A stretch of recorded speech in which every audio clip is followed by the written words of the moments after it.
be on. Okay, so Jasmine, if you would just make sure that you get down everybody's attendance. Absolutely. Okay.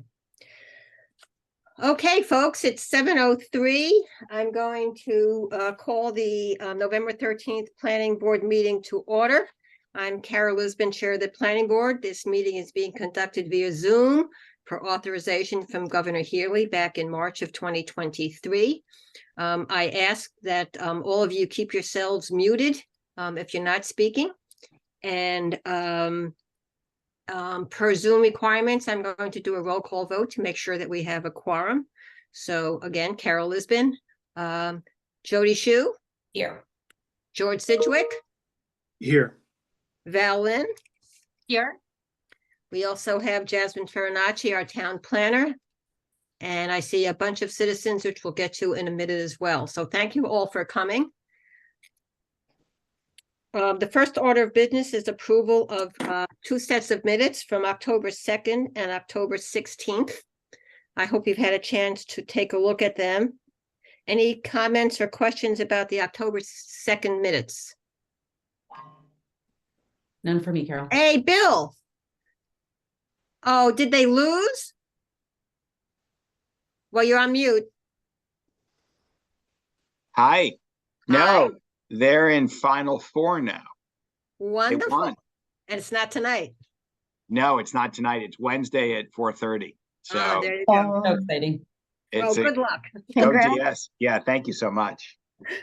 Oh, that's great. Okay, so the minutes of October 2nd, any comments or questions? None for me. Okay, in that case, I'll make a motion to approve the October 2nd minutes as submitted. Do I hear a second? Second. Thank you. All in favor, please say aye. Jody, Aye. George, Aye. and Bill, Aye. and Carol, aye. Okay, thank you. The October 16th minutes, I would like to make a quick edit. Jasmine, could you possibly, do you have it easily available to pull up? Yes, I do. I will pull it up in just a second. Yep. Thank you.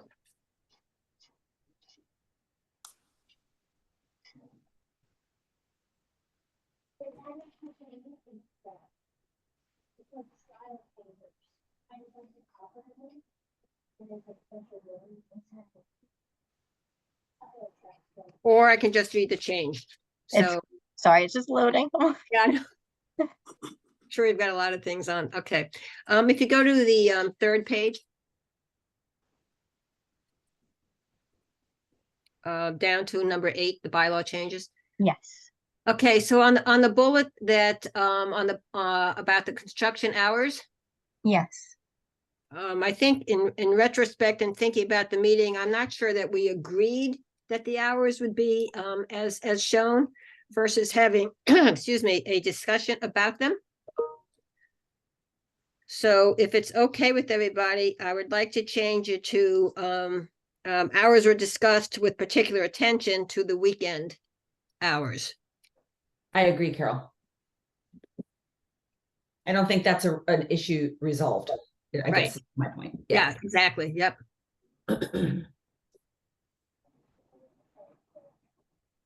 So do you want me to take out So it was this discussed portion? with particular attention to the weekend hours. Yeah. So take this out? Yep. Perfect. So if that's okay with everybody, I would like to make a motion to approve the minutes of October 16th as amended. And we'll take a roll call vote. Jody Shu, Yes. George Sidgwick, Yes. Bill Motley, Yes. and Carol Lisbon, yes. Okay, thank you very much.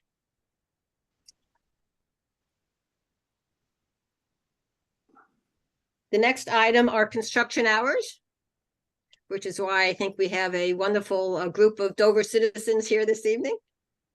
It's always nice to have Dover citizens. So on our meeting, so welcome you all. May I assume that you are all here for this item? Anybody who is not here for this item? Okay, great. Just a quick little background. This summer, I was contacted by a couple of folks that live on Pine Street.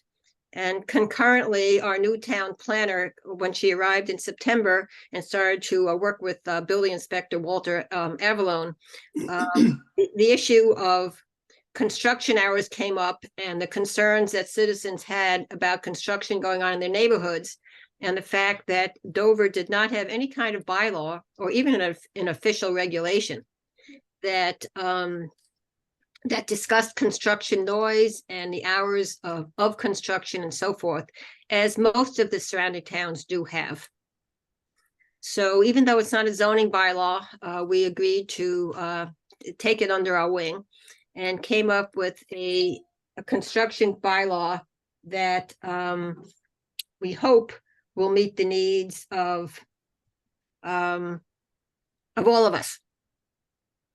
So we have a bylaw that we looked at our last meeting, which was significantly longer.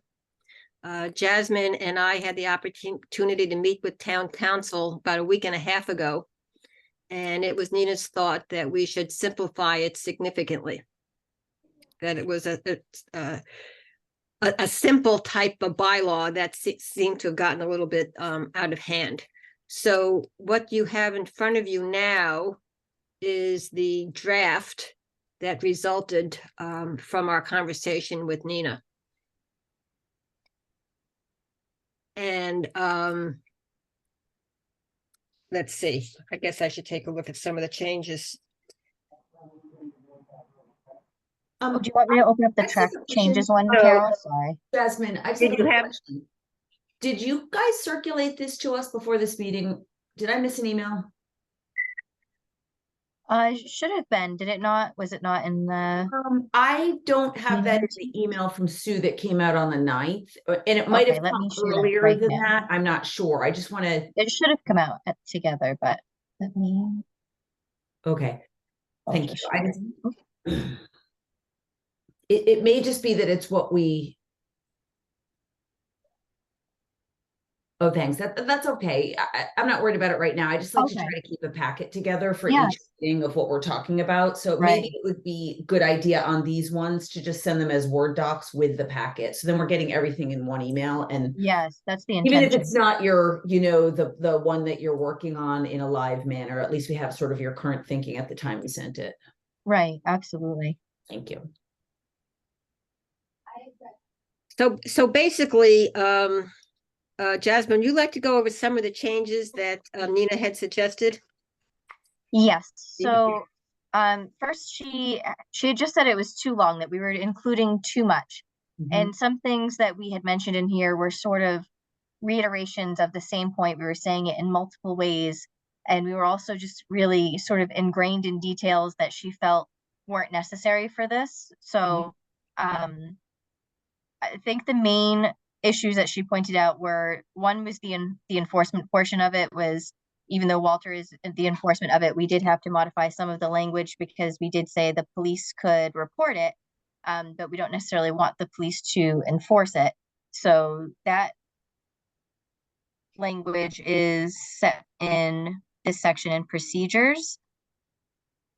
And this was shortened significantly. What we did was we really just tried to paraphrase everything that we had said initially, without taking out too much context. But when we compared it to that of other towns, their bylaws were only 1 page long, where we had almost 3 pages. But I don't think any of the context was taken out, other than just simplifying the process of how we're, what the construction noise is. We had 2 paragraphs on that initially, and then we shortened it to 1 paragraph here, where use of construction equipment. And then we went over everything, where before that was 2 paragraphs long. This paragraph stayed essentially the same. The person's engaged with work. The exemptions were also shortened, so that way the municipal work and emergencies were in one. I mean, emergency work was in one and municipal work was in another. But I had 2 paragraphs on municipal work the first time, so we shortened one of those. So The just, procedure, I just- think, just for, stayed the same. Jasmine, just for a second here, so I just want to, just review quickly what we just saw in the very beginning of the bylaw with the residents that are here. Yes, absolutely, Right, sorry. so that, no. So basically, folks, what we've said is we've defined construction, and it's basically a common sense definition of construction. You know, it handles all the big trucks and the equipment and the powered machines and that type of thing. And then it gives us the ability, and it exempts emergencies and municipal work. And then it gives us the ability to implement the hours that we're going to decide upon. And those are still TBD, and we'll get to that in a minute. Okay, so Jasmine, if you could just continue to scroll, thanks. Absolutely. And I know Scott's not here, but he had mentioned he wanted to keep the information from other towns that he drew from to show at town meeting if there was a question where we concluded this from, where we pulled this information from. And we're putting that on the slides for town meetings. That way you can still see the examples from the other communities that we pulled from to create this. So it's not going to be on this final document, but it will be in the slides that we share. So the procedure stayed essentially the same. I don't think we changed anything about the procedure that we had discussed or agreed on. Oh, wait a minute, appendix- I just noticed one thing. We don't have a building commissioner, we have a building inspector. Sorry, I should have caught I that. thought we had gotten all of those. Yep. Sorry. Yep. Let's see. And then the penalties, we had rewritten them so that the first violation of the bylaw, it'll be a verbal or written warning. And then we continue to spell out what a second violation within 12 months would be, you know, third violation and so on. And then we added this portion of the paragraph here, I think was, this was really shortened from a larger paragraph to sort of one sentence when we spoke with Nina. So the building inspector shall be the authority having jurisdiction to issue and collect said fines as reported by the building department, town employees, and police department, so that the police can go and, you know, report something to Walter. They can go on the weekends and say, you know, you can't be out here doing this. They report the violation to Walter. Walter will then create the cease work and a penalty or fine if it's applicable to that circumstance, as well as Dover employees. So if, you know, hopefully if the resident sees something, they're going to come to a Dover employee. If we see something as employees, we have that same ability to go to Walter, where Walter will enforce it. But we just had that very wordy the first time, and that it just is much clearer now, our intention, I think, after having Nina look at it. It's still a little longer than some of the other communities, but I was worried that if we took out too much, it not defeated the purpose, but that it would be lacking just a little bit. And then we specified property owners shall be responsible for paying the fines associated with each violation. So I don't think that we need to define that it's for each violation on that property. I think that that's in and of itself, but that was the only thing I had thought of, Carol, after we had spoken, that, you know, obviously the owner should be responsible for their property, and that I don't think we need to define that. No, I don't, no, Okay. property owner by definition, right? Perfect. Yeah. Donna Simek is raising her hand. Do you want? So, first, just any questions from the planning board members on where we are with this? We have it in to Nina for her final review. Great. And we asked Nina, we told her that we'd like to sort of get this done before she gets inundated with all the warrant articles for not only Dover, but her other town clients. So if we could sort of put this to bed by the end of the calendar year. Yep. Then Jasmine and Scott can work on the slides that we would present to the warrant committee and to open hearing and then town meeting. So that's where we are. So now citizen comments, Donna. Actually, Carol, I have a question really quickly. Yeah. So the very under penalties B, the property owner shall be responsible for paying the fines associated with each violation. Is there a time frame of like 30 days or 60 days or something like that? Well, That they have until they pay the fine, or? Yeah, is there, okay, let's so just think of this. there'll be a form that's created for all this.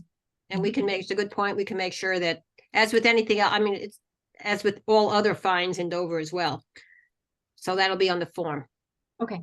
Yep. Sure.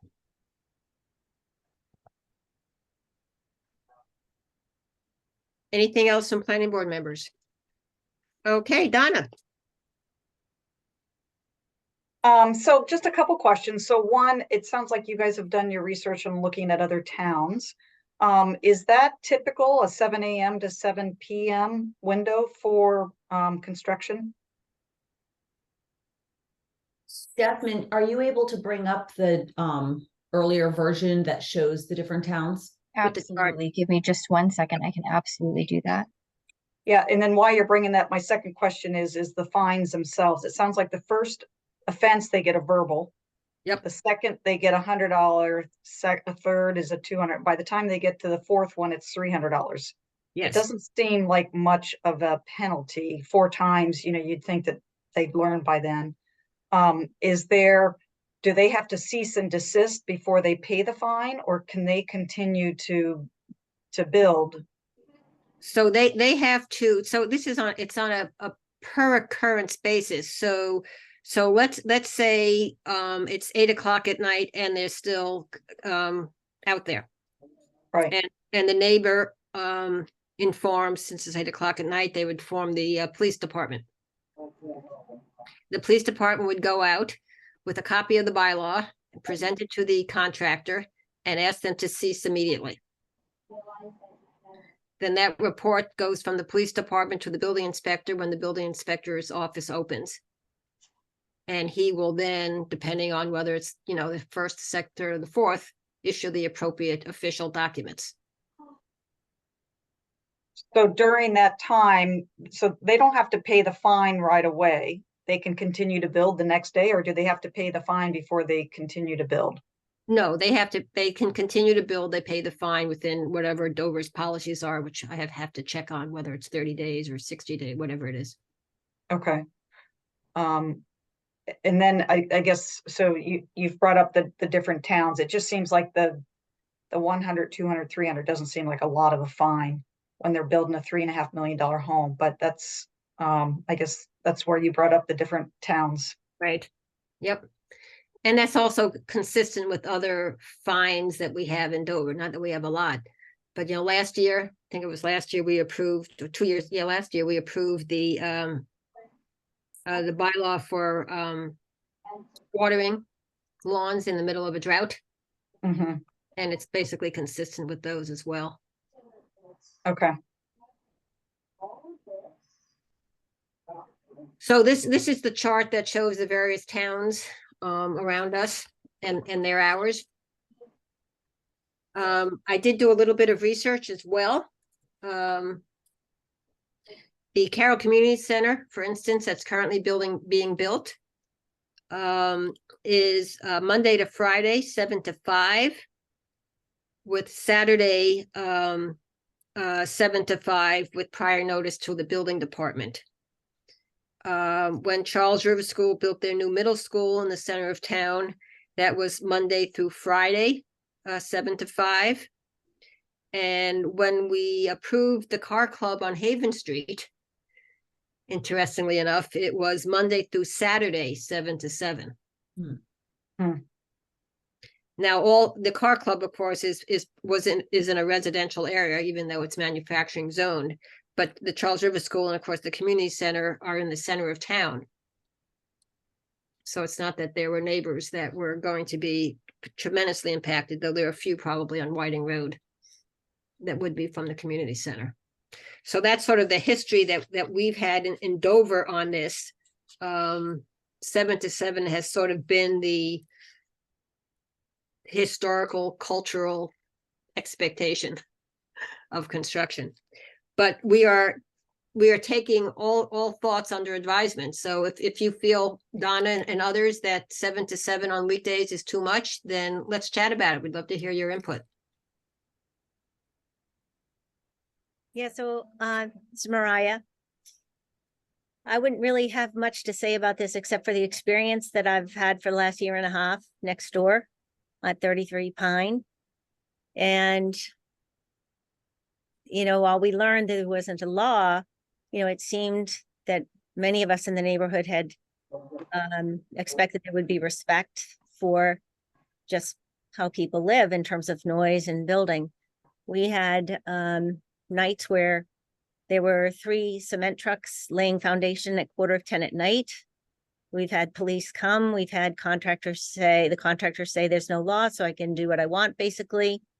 This has gone on multiple times, along with at least 6 other shutdowns because of driving over the gas line with heavy equipment. There's a high pressure line to Boston, doing it twice, runoff going down the road. I mean, there's a different breed of builder that I'm seeing has landed on Pine Street and has no regard for rules or just sort of a considerate way of operating.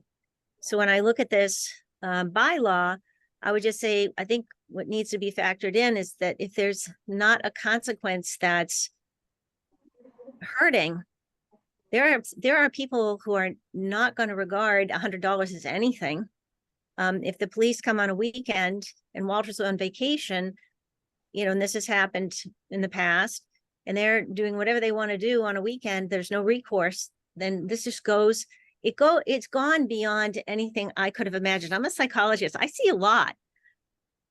This has gotten to the point of the contractor texting such hostile messages to me because health department was called, fire department was called, police department was called by all the neighbors, and he thought it was me. I had to go to the police myself because I've been fearful in my home for 6 months, given his rage and his lack of boundary and limitation around what he wants to do when he wants to do it. So as much as I don't think we're used to this in this town in any way, I would just, say to you, there's a breed of person coming through now that has no regard for the laws. And this looks very light to me. I'd also say that, when you have construction on some of these older lots that are smaller, we have 80% of an acre lot being developed next door. We have a 7,700 square foot house going in. The noise from 7 to 7, it completely upends your whole peace of mind. It's right in your backyard. And, everything I'm saying, I'm sure you can understand. I just think when writing these laws, we have to actually assume sometimes not always the best of the people that are supposed to be following them. I'm sorry to say that. No, Mariah, and you're right. And you expressed this when we had our conversation earlier in the week, and I feel for what you've been going through and what some of the other folks on Pine Street have been going through. I will say this about one of the distinguishing aspects of having an actual bylaw. It's one thing for the police to come out and say, "You're disrupting our neighbors. Would you mind not doing this?" And being to your point, being told, well, there's no regulation or bylaw on this, so no, thank you very much, Mr. Policeman, but we're just going to continue. When you have a bylaw, the police can actually enforce it. I thought in the bill, though, it said that at the earlier part that there's not the ability to enforce. There was something in the first paragraph that left me concerned.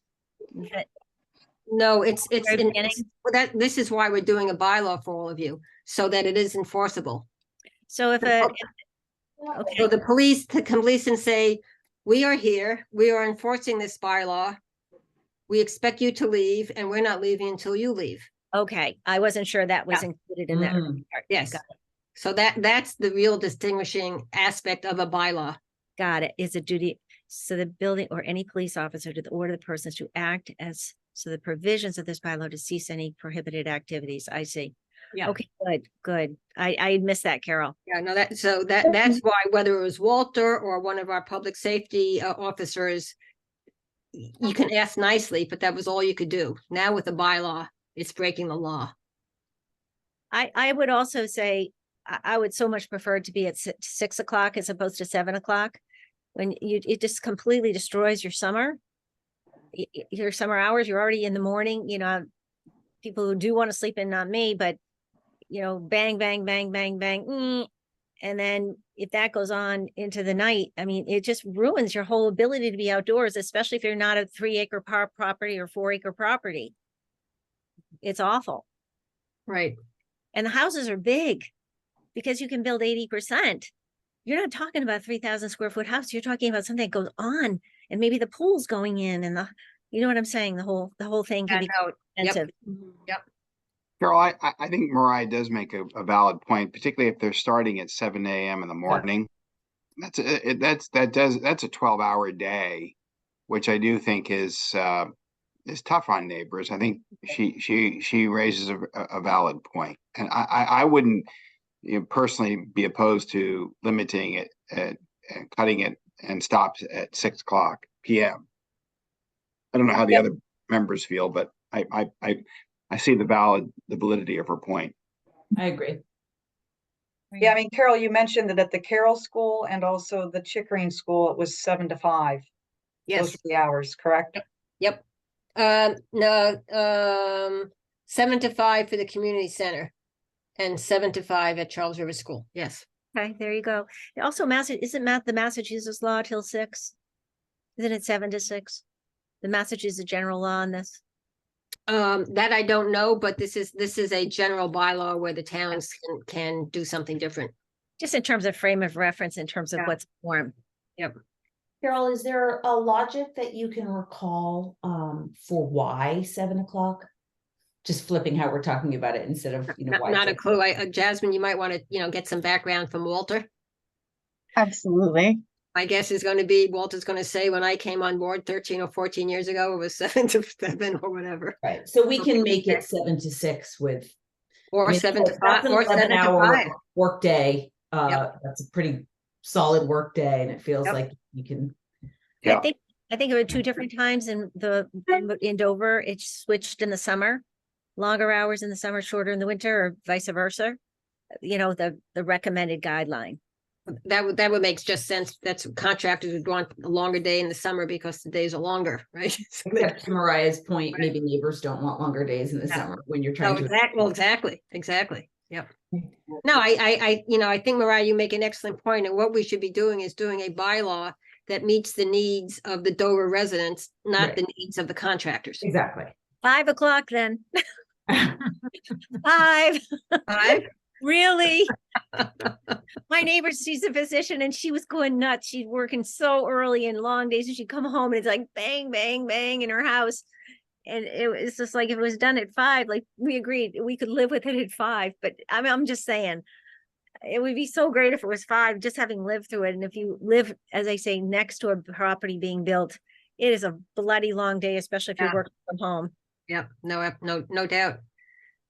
Carol, it's Bob Simic, 16 Pine Street. Good Hey, to Bob. see you. Good to see you Good to- again. good to I had see a you. question about the title. I was wondering if there was maybe any consideration about a less restrictive title. In other words, removing the word noise. And the reason I ask about that is and I'm live right down from Mariah, so I've been impacted to some extent Uh-huh.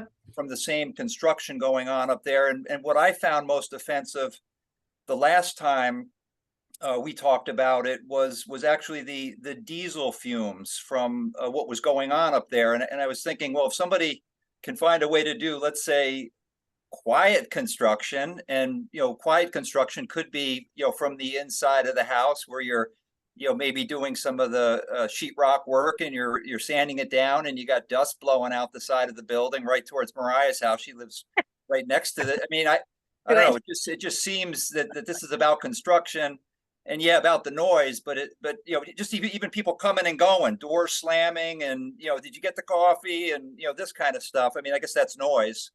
But anyway. Okay, no, good point. We'll look into that. Because Yep, it's more, you're absolutely, to your point, there's a lot more in here than noise. The other thing was in terms of scope. What comes up when I read through this, if you change the word construction to landscape, work. It would Oh, work, it would really work nice to have construction and landscape in oh there. boy, we'll But, get but voted maybe out. there's another landscape bylaw already in there somewhere, but I doubt it. So there is not, and we've had a lot of questions about a noise bylaw as well. And whether it's landscaping or dogs barking or the rooster across the street from my house crowing. It's something I think that the town needs to consider. I think at this point, personally, I think Dover does better at town meeting when we take off little bites to chew and vote upon. Yep. And I think this is a good first step. Okay. Just my opinion, but But by the way, my neighbor told me there is a rooster bylaw, and therefore he got rid of his rooster after we had a little discussion about that. He gave it to a farmer somewhere in Medfield. So you might check on that one. I might check because we haven't been able to find one. Okay, okay. All right, well, thank you. No, thank you, Bob. Those are good comments. Thanks. Anyone else? Okay, so Carol, just yeah. one more note. Yep. Back to Donna's point about the fines, you know, I guess I'm just thinking logically how it might happen. A fine is nothing. You know, you pay a fine three months later. If the police are gone, I've just watched such recalcitrance in terms of once the gas people left, they were riding over the gas line again. So I'm just thinking, are those fines, you know, just in increments of $100? And again, we're not trying to control the compliant contractor. It's the one that goes out of bounds second and third and fourth times, which we have seen on a regular basis. Should those fines be increasing in amounts based on frequency? Just asking.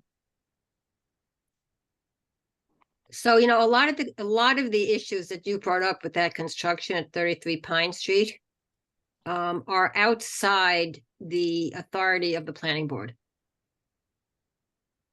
Right? We talked about this the other day. An awful lot of it has to do with the building department and whether they have the appropriate regulations there to address some of these issues. And we're addressing construction, but issues relative to consistently driving over gas lines and those types of issues, or the erosion that you've mentioned, and those are strictly building department issues. And I think they do need to be addressed with the building department. But we as a planning board, we do not get involved in that type of So I understand. I'm more saying, like, just imagine that there is this behavior. So is this law going to curtail the behavior, you know, from the fine perspective of the non-compliant builder, the guy that's the rogue or girl, woman, whoever, the rogue person who just $100, it's nothing. Pay the $100, you know, we'll go Right. back, you know. But again, as I said before, I get your point. I think is a very valid point. But I think at the same time, that's what we have the jurisdiction now to do something. Okay. But I get it. I get what you're saying. Good one. You know, we can always change the fines if we find that it's not working properly over the next year or so. We can say, you know what, we need to do more of a stick approach and increase the fines.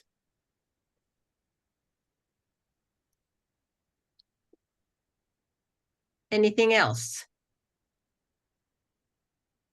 Okay, well, I really appreciate all your comments, and I appreciate all the neighbors on Pine Street showing up. It's been very, very helpful to us.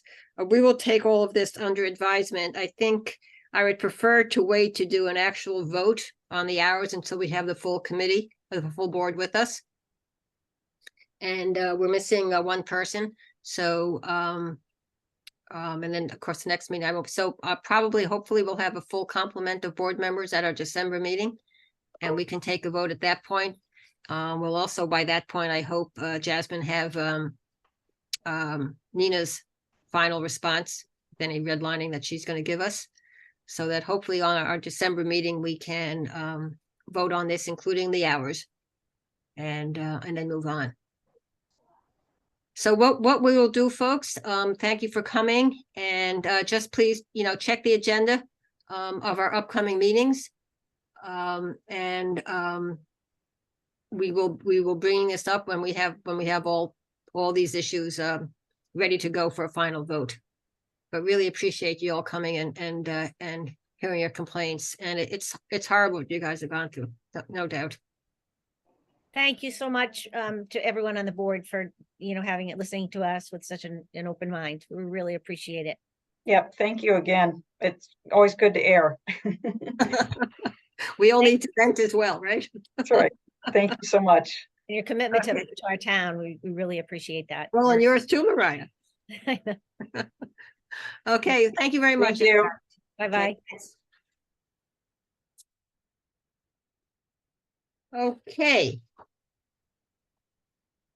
Next agenda items are town planner updates. So I will turn this over to Jasmine. Thank you. So the first one I'd like to discuss is the MBTA update. So Jody and Jeff and I had met, and we had discussed, sort of what our options are in terms of MBTA communities. And he had put together a wonderful slide for us that we shared with hoping the board got as well, but if not, I'll share that with the board. But we shared it with the Housing Task Force, and he gave a wonderful breakdown of what our MBTA requirements are by the state, when we need to meet these requirements, and what our current housing MBTA options are in Dover. And he gave us an overview of all of the areas that we've asked him to lay out the formula on, and he's given us a breakdown of which areas meet the criteria, how many units per acre they are, and what all four of the areas proposed together would equal if we chose to use all 4 areas as MBTA zones. There are still a lot of decisions that have to be made during the MBTA, and luckily we have a lot of time. One of them is, what happens if you overlay MBTA over a 40B district, and that obviously, as we said, will be determined on a case-by-case basis. And I think after speaking with Jeff and Jody and even Nina, it sounded like it would be better for Dover to not be the first one to be made an example of for the 40B MBTA overlay. So if that's something that we would like to consider, they do recommend that we wait for that. And then, Jody brought up a wonderful point when we were meeting both with the Housing Task Force and Jeff, that what if this is something that we could utilize at Hale? What if this is something that we could talk to Hale about and say, make a discussion about the conservation restriction and an MBTA zone? So there's a lot of information that I would like to maybe, and then I would like to work with Jody and Jeff on to just sort of disseminate to the board. Again, his slides do a great job of it, but just sort of a brief summary of, what our findings are right now, where we stand, and what our options are moving forward. And I think the Housing Task Force is going to play a very large role in that. And Jeff, obviously, and the Housing Task Force discussed about having another information session with other town boards as well, if that was something that we wanted and felt would be helpful and a good use of his time. Did you have anything to add to that, Jody? Sorry, did I miss anything? No, I would say the only other thing I would add is that we have a grant from the state for the use of Jeff's time and his expertise when it comes to this MBTA Communities Act. And one of the other elements that we will need to develop is the regulatory piece of the puzzle. What are the regulations around building in any MBTA zoned area that we do as a town define? And so we want to use all of Jeff's time that we have the grant for. So one other way we can proceed, even while we're kind of slow walking the decision around where we think this makes the most sense in terms of bringing it to town meeting for voter approval would be to work a bit on those regulations. So that's something that Jasmine and I know Carol and anybody who's interested in joining us will be thinking about, and we'll be bringing, of course, back to the planning board. So it's an interesting process. We've also talked, just as an aside, but it's related to MBTA communities, around the process of citizen education on this front. We got a lot of work to do on a lot of fronts when it comes to education, in order that whenever we bring it to town meeting, most likely town meeting 2025, we will have done a really good job getting information out to citizens so that they can make an educated decision about the path forward. That's at the end of the day what we're here for. So that's the other piece of the puzzle that we're working on the side. And also, I don't know if it's an important distinction or not, but I believe what we did concur at the Housing Task Force meeting was that it was the role of the planning board to approve the MBTA zone and not the role of the Board of Selectmen. So just something to Right. keep in mind as we move State forward on statute. that. And it will be up to us as a board to decide together. We're going to present you with 4 or 5 options that Jeff will have helped us delineate, and we're going to talk about regulations and all of those other things. But the go to town meeting decision will be a planning board decision, as we understand it. Yes. But hopefully with concurrence of the. Yeah, select- exactly. And Before we go just- on, okay, I'm sorry, George, go ahead. yeah, just to be clear, that there's no update from the state on how they're treating 40Bs at this point. Is that Correct. yeah, no news at all on that? Because obviously that would be fine if that's the case, right? So Yeah.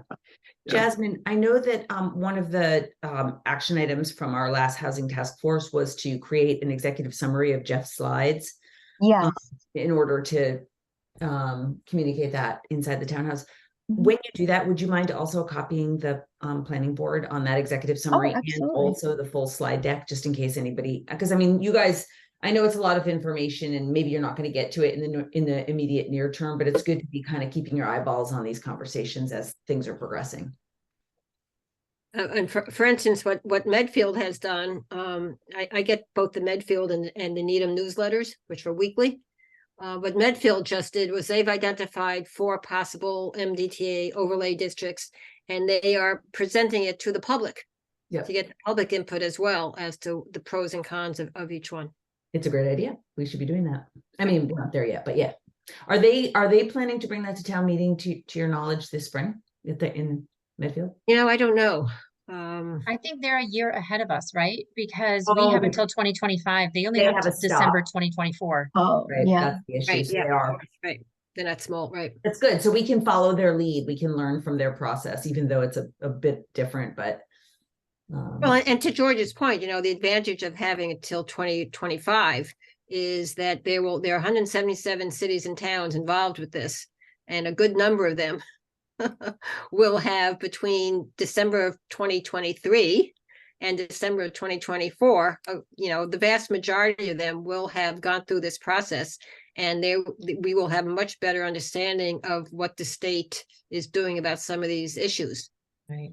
as well as having maybe case law by that point as well. Right. Before That's we go very on to the true. next one, I'd like to make an introduction. So Marty Howard, Party Wave, there you go. Marty is our warrant committee liaison. And this is his first planning board meeting, but we're going to be keeping him apprised of our agendas and information, and we will be working with Marty and the warrant committee as we go forward on all the articles and budget. So Marty, thank you for coming tonight. Appreciate it. Marty. Thanks for having me. Great to meet you. Okay, Jasmine. I have a quick question, Jasmine. Did the consultant indicate the process with the state? So I was watching the video, Carol, that you had sent out from Medfield, which I thought was really informative. I haven't made it all the way through, but they had said that once a community decides where you want your zone, that you then would submit that to the state. The state would run it through their algorithm to make sure that it complies with all of the pieces, and then they would provide you with feedback. So I guess I'm just wondering, do you do that? Would we be, I would assume we would be doing that before we ever take it to the town meeting to know that it's something that's actually Yes, so passable, Jeff has right? taken all of the areas we've proposed as potential MBTA sites and run it through that algorithm already and Oh, given us those numbers, and that's in the spreadsheet, and that will be in the executive summary that I send out, just sort of giving an overview of those slides, but the slides themselves really, I mean, it's really just gonna be a summary of what he wrote. They really do a great job of explaining the information. But yes, so Jeff has Jeff taken those has for that us and it's compliance broken model. down Okay. what that unit per acre looks like and the density of each of those and how, and as far as I can see, all of them have met the compliance model. Oh, that's great. Okay, great. Thank you.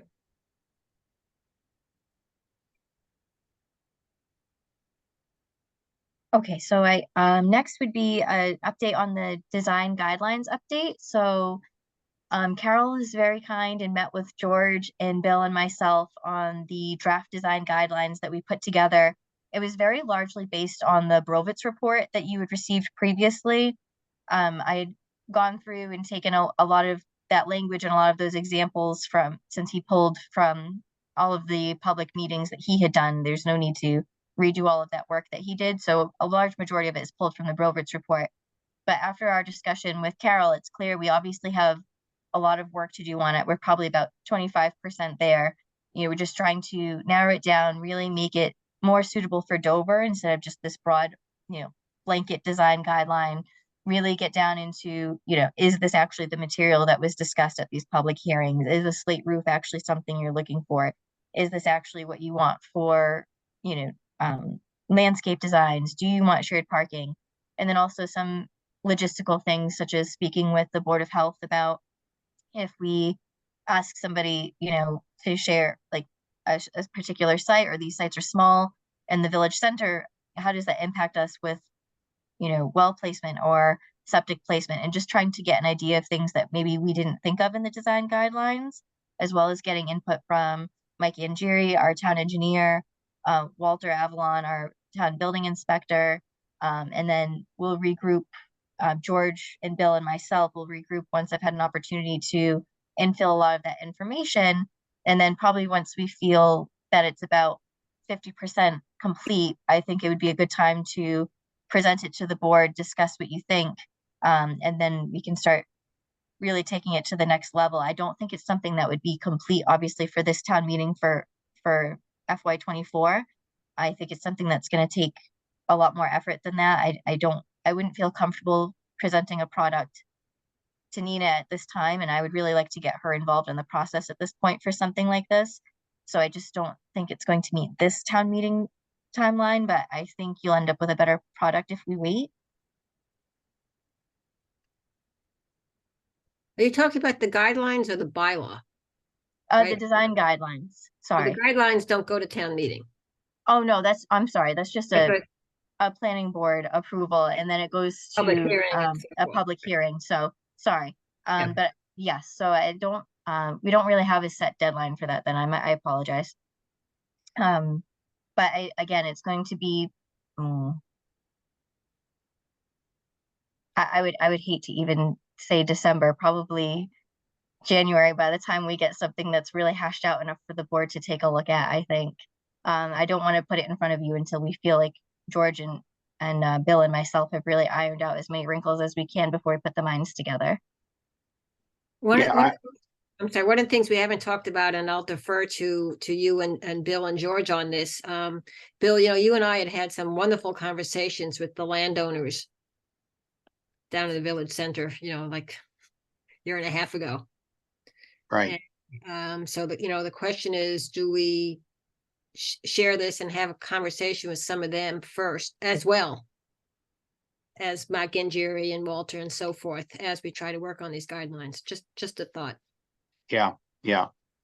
And I think you summarized it well. I think, as was stated earlier, I think George and I just need to read the document with a much more of a critical eye, taking into consideration sort of what makes Dover distinct and different than other towns. And so we've got to look at it more critically. There's a lot of, there'll be a lot of visual illustrations And so we're going to sort of, Carol's already provided some good images of what we think is architecture that is reflective of how we see the village developing or evolving over time.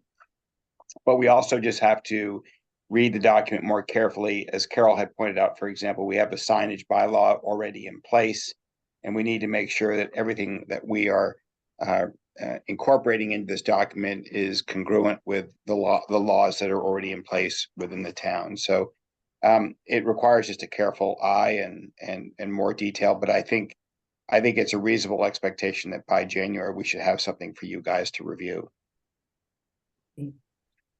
Yeah, and again, just one more thing. A lot of this, in some ways, and has been done, and just needs to be incorporated here from the Brovitz report. A lot of the residents have already voted on some of these things we're talking about, roof pitch and this picture versus that picture, and building materials and siding and things like that have already been sort of opined upon by the town. So it's just a question of incorporating some of those things, I think, into the existing document.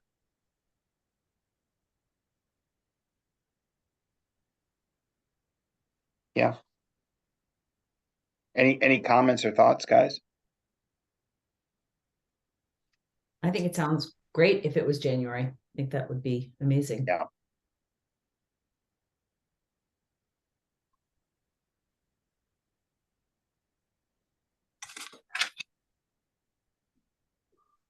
And then as far as the 53G update goes, so that's to utilize funds for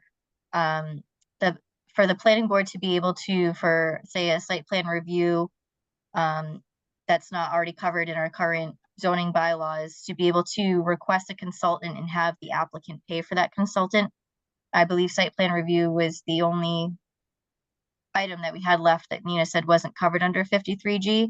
So she is drafting some language for us.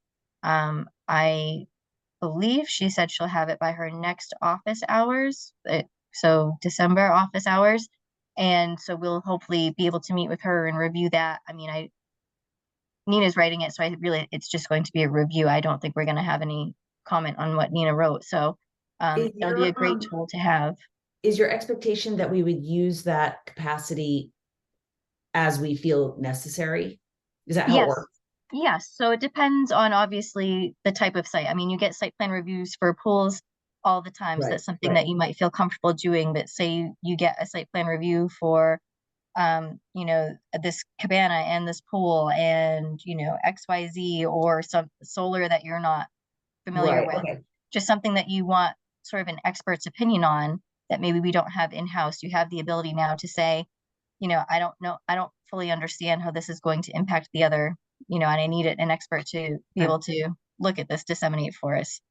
And I just wonder if there would be some sort of framework we would use to make that decision, just so that from a resident perspective, it feels not totally random whether or not they have to incur the cost of that consultant. That we would have, it's just something to think about. We don't need to discuss it tonight. It's just on my mind. Somebody might come to us and say, well, you didn't make them get a paid consultant to review their site plan. Why are you making me do it? I can see that. Right. Absolutely. Great point.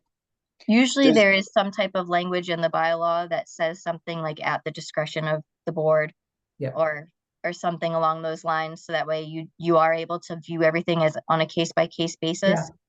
Yeah. Okay. But I'm sure Nina will have thought of that. So that's something we'll keep in mind when we look at what she has for us. What would be, when would, after she has drafted that language, when would we be able to activate the ability to, when would we be able to activate this clause, this 53G for site plan review? Is that something that has to be brought before the town for a vote, or is this just, it has to be brought before for a vote? It has to go to town meeting for a vote. So hopefully Nina will get us the language to get it on the FY24 town meeting. I don't think there's going to be, I don't foresee any pushback on this. It's just saying we're asking for the applicant to pay for the consultant fees versus the town. So I might see a few developers who might say, I'm not in favor of this, but largely I think the residents will say, yes, this makes sense. Yeah. Of course, the Conservation Commission 2 years ago tried to do that and it didn't work out. That's my issue. No way. I know, because It was, nobody, it was a disaster, right? At town meeting. So, I like the idea. I'm all for it. I just think we want to put, make it, I'm sure Nina will do that. I wouldn't doubt that she would, but we will see what she brings us and see. make sure we have this lens on it. and Jasmine, you might want to take a look at the Felicia can help you get the cable review of that town meeting. It was the Yes, it was the 2023 town meeting and it wasn't pretty. for 53G. Yeah, for Concom. All they wanted to do was increase. I think, wasn't it just increasing the maximum? The conversation went off on a tangent that was just mind-boggling. Talk about the fun of town meetings. So But was that a conversation about setbacks from the wetlands or that am was I that thinking was of part of it. together. I mean, they made the mistake of including two things in one article. So one Yeah. was the setback, Okay. right? Mhm. and the other was the Yeah. consulting Mhm. fee. Yeah, because you're absolutely right, Carol. Everyone jumped on the setback piece of it. Mhm. Yeah. And the other issue sort of got completely left out of the conversation. Well, not completely, because there was actually quite a conversation about that. You're absolutely right. The major issue was the setback. But there was a conversation about the other one as well. Because I Yeah, remember somebody saying, it's not taxed out. If you don't increase it to $10,000, then the taxpayers are paying for a developer Yes, who's making Correct. millions. yeah, And right. it's this roundabout conversation. It was mind-boggling. So But it's not a bad no, right. point.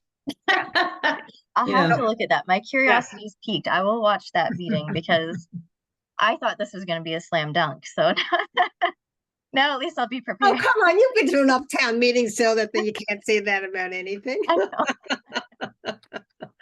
But to I know. Jody's point, I think just reminding Nina that putting together some kind of criterion would be helpful, as well as it has to have, I think, a maximum amount as well. So, Yes. but that will be a bylaw, and I assume, I guess we'll have to find out whether it's a 50% bylaw or a 2/3 bylaw. I'm not sure. The construction bylaw is a 50% bylaw. Right. Oh, I'll have an answer for that for you by next meeting, what the vote requirement will be.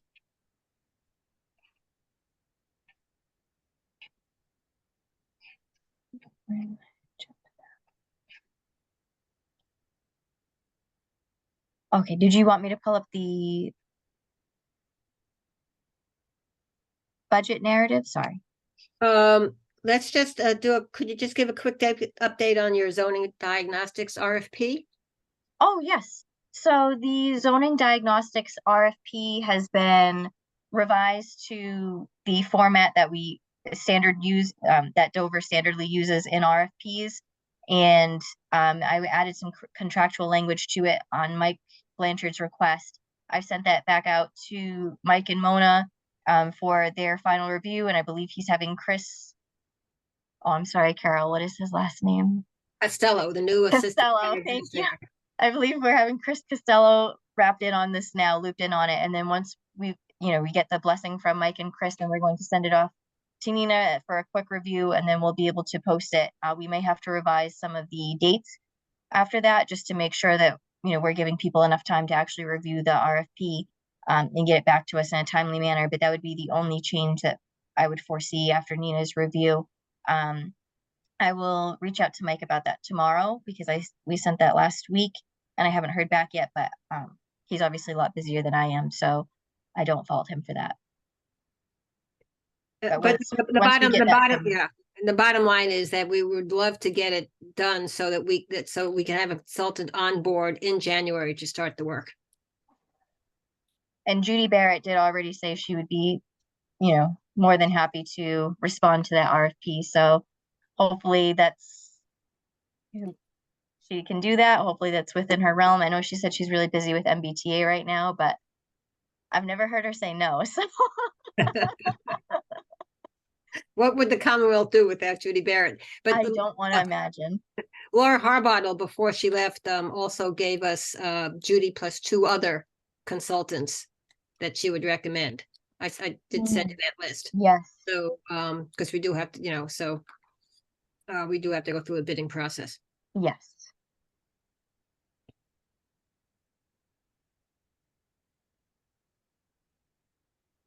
And now, Anything else to Jasmine on the various initiatives and stuff that we've been working on before we get onto the budget? Okay, budget time. all right. So 'tis the season, the warrant committee has requested that the budgets be submitted and coordinated to the town, through the town administrator, actually, this week. So, this week. So we have a preliminary budget. If you remember from last year, our budgets are relatively simple. We have the salaries of Sue and Jasmine, which are defined by the policies that the Board of Selectmen set every year on COLA increases and step increases and so forth. So that's a given. And then we have little things for all the advertising we have to do by law into the newspapers for public hearings and so forth. And the big item is the professional services we use for all our consulting work as we develop bylaws and go through all these initiatives.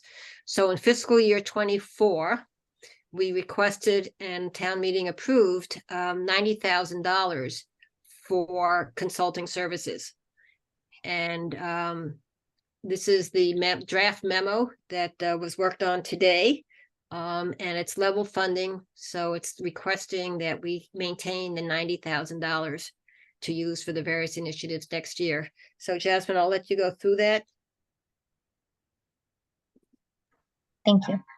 So, going into the FY25 year, we're really hoping to be able to just, like Carol said, maintain that $90,000 in professional services, so that way we can achieve all of the goals that we have set forth.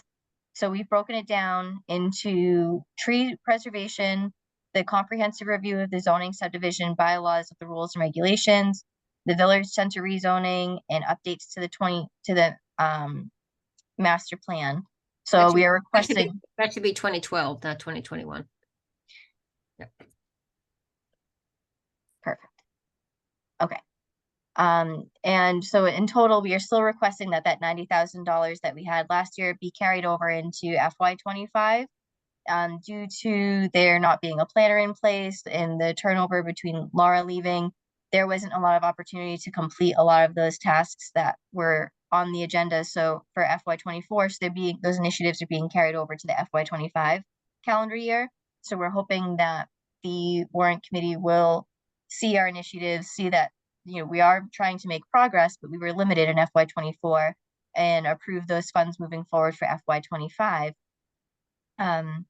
So we just broke it down to each category. The comprehensive review and consulting services would be about $25,000. The village center initiative should cost about $25,000. The master plan update should cost about $20,000. And the tree preservation what's left over of the tree preservation after we incorporate into the stormwater bylaw should be around $20,000 as well. So I don't know if anybody has any questions about any of those initiatives, because they're all from FY24. Yes, sorry, Jody. I'm so sorry. I'm trying to follow 90 and 70. Can you explain to me I'm sorry if I didn't listen carefully enough there. The planning board identified several major initiatives. That's the 70, and we're requesting a total of 90. I think that's because there should be a sentence in here about the new fiscal year 25 initiative. Take out the "in" to update the 2012 master plan is an additional 20,000. So the phase 2 of the fiscal year 24 stuff, the trees and the diagnostics, is 70, and the whole new initiative for 25 is the new master plan. Okay, I might just organize that paragraph, so it's just maybe use bullets, whatever you think, but I find that a little hard to follow. Okay. But I get it. I totally get it. Totally agree with it. But I just feel like maybe we could make that a little clearer in terms of how we lay it out. Thank Agreed. you.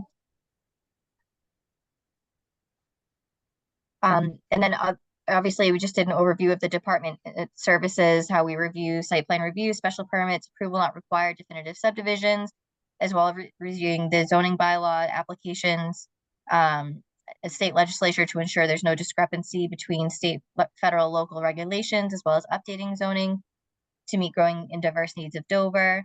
We also write grants to apply for planning projects, as well as RFPs and RFQs, and educate the public on planning board initiatives and requirements. So that was just a brief overview of what the department does. If you feel that there's something key that we do that I've left out, I would love to add that in, just that way they can get a thorough understanding of what the board does, what the department is here for. And then the department highlights, everything was really covered pretty comprehensively in the request for funds. So the only new real highlight, I guess, would just be the addition of the full-time position of town planner. So thank you. Thank you. Hey, Jasmine, one other thing that might just be worth considering including in here as we're like giving our narrative is the grants that we've received to do some of the other work we're doing, just as an offset to what we're requesting. I don't know if that's appropriate in a document like this, but you know, for opens like the conservation zoning and the MBTA stuff, because it does take up a lot of our time. You guys, whatever. I don't care. I don't feel strongly about it, but I'm just throwing it out there. Right. Because it's like we want money, but look what we got. That's free. Right. Yes, we're trying to bring in the money as well. We're trying to even it out. Yeah. I think. So Jasmine, if you would take those, folks, I'm leaving at 5 o'clock tomorrow morning for 3 weeks in Australia. So, and I'm not bringing my laptop or an iPad. So, You, Carol. That's amazing. right. So, Jasmine, perhaps you can make the changes to this budget letter and send it out to everybody. And if anybody has any responses, to quickly get it back to Jasmine, because I think it's due what, Thursday or Friday or something. Thursday. Yes. Yep. And just take care of it that way. We'll be presenting to the warrant committee on January 10th. So we'll have an opportunity then to go through this in detail and answer any specific questions. And hopefully sometime between the time I return on January 10th, Marty and I will be getting together as well to talk a little bit more about the planning board. Wonderful. Carol, would it be appropriate for me to get a copy of the next version of this, just so that I can get more familiar with it for our conversation? Oh, sure, absolutely. I Thanks. assume that you, yeah, I don't know. I mean, all this stuff is going up to the town administrator, so, but we'll get you a copy individually outside of that. So Jasmine, just add Marty to the email list. Absolutely. So Marty, is Jeff your backup? Are you the primary and Jeff is the backup? Jerry, you mean? Jerry, sorry, Jerry. No, I think I'm the backup. I'm the newest member of the committee. Jerry's got a year ahead of me, I think. Okay, because I haven't heard from Jerry at all. Well, he's Okay. relying on me, I guess. Okay. Okay. Any other questions on the budget? Okay, a couple of other things then quickly. We talked a little bit about the housing task force, Jasmine and Jody did, but I must just say that I think it's going to be a great group of folks to work on, not only formalizing the procedures to make sure that everybody in Dover government does due diligence when we get these requests, whether it's a 40B or eventually MBTA or any kind of multifamily housing. But I'm really excited about getting into the phase 2 of the task force, as I'm sure Jody is as well, and Jasmine, of which is really developing a philosophy of multifamily housing and what we want to see in Dover, so that we can respond to developers either proactively or reactively, but with our own preferences, which we really can't do at this point. And I think, Pulte sort of brought that home to us this summer. So it's a great group, and I look forward to lots of meaty updates as we move forward. The Trout Brook 40B is going to have their third meeting on November 29th. Somebody from the planning board should be there. So we'll see how that continues on.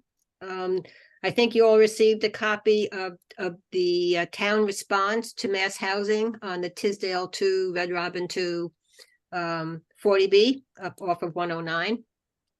Probably the most comprehensive response to mass housing that Dover has ever done.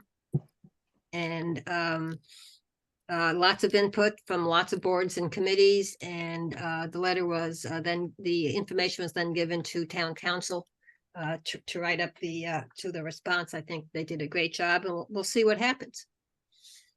Hale, the update on Hale. One of the reasons that we haven't seen the actual terms of the CR on Hale is that there'd been agreement between the selectmen in Dover and in Westwood that until the CR details had been agreed to by both towns, boards, and attorneys, that it would not be released publicly. It appears now that Westwood has gotten to a point in negotiations where they're at a standstill with Hale. So there's a discussion at the Dover selectmen level about whether Dover is going to proceed individually with Hale. And if they decide to do that, then the CR will be available for review by the various boards and committees, and the CR becomes Dover specific. So I think probably within the next 3 or 4 weeks, we should get a better feel for how the Dover Board of Selectmen plan on proceeding, given the Westwood situation. So quite a wrinkle in the process.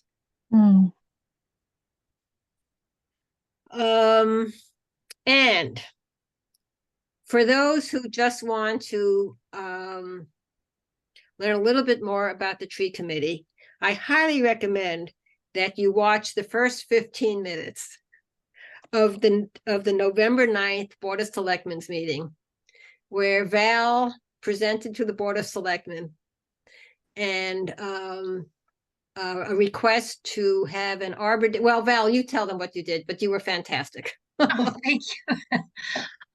So as part of the Tree City USA application, the town of Dover needs to have a proclamation that we will formally recognize Arbor Day in Dover, which we have never had.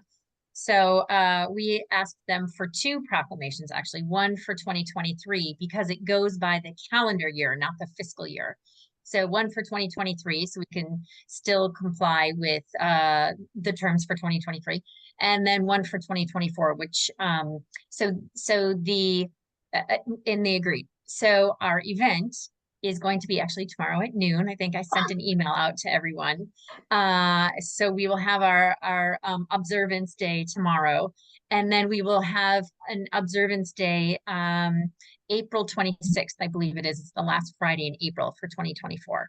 And for that one, our committee will plan to collaborate with more groups around town, whether it's the library or the COA, or even the cemetery, to identify areas where we can have some tree planting activities or different tree related activities.